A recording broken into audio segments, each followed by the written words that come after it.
So I'm going to try now to walk you through the process of how we make a pair of batim from shlil. This is the Dakos batim, the old European method.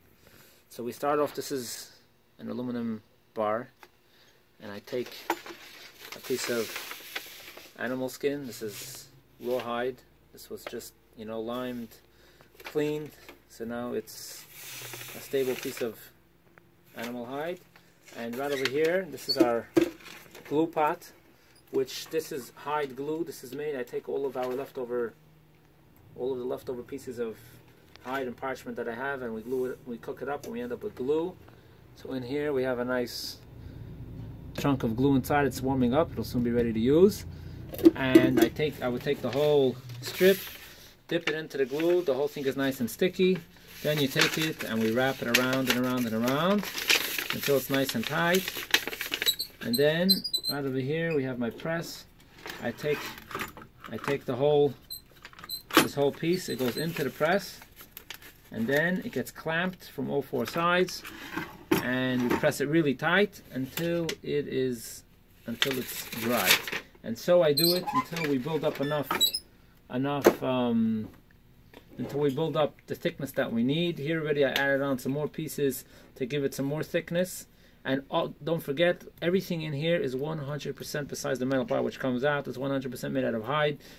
All the pieces are hide, animal skin, and the glue is hide glue as well. And until I build it up until I have the thickness that I need. Then we push it up the bar until I get it to the top. Then we glue on the top piece. Then it goes into a machine where I shave it down to the perfect size, and you end up with a mold that's the perfect size, exactly the right size that we need. Now if I was making a shalyad out of it, I would leave it as is. If I'm making a shorosh, then I have to cut it into 4 pieces. So we'll talk about the shorosh right now. So right over here I have a mold, that exact box, just cut into 4. See, it's this exact thing. We took the aluminum out and it's cut into 4 pieces. And then I will take a wet skin, which, a piece of skin like this is for a shalyad, but a shalosh would be a little bit longer. And I make it wet so it's soft and stretchy, and I will stretch it over this mold. So the skin will start off, I'll glue it on here, goes over the top, down the side, up the next one, up and down until we end up with a full complete bias. And when we're done that stage, this is what you end up with. So right over here you have bias 1, 2, 3, 4, all made out of one continuous piece of skin, glued on to a mold which is also made out of skin, which stays on the inside to give it some strength, to give it some body, so that it doesn't collapse. The next part is, then of course it has to sit and dry for about a month. Then we have to make the tetura. This part which goes over and closes it is called the tetura. Right over here I have, these are in the other video you saw me making a sharash. I don't remember which one of these. These are 3 sharashim that we made last week.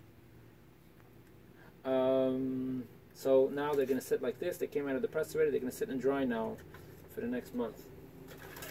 And then we make the tetura. So if we make the tetura, we do a very similar thing. I take another thick piece of skin. This is steer hide, and it's got a cutout in it which goes straight over like this.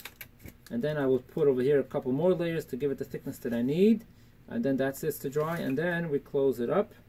And then you end up with here's a shalyad.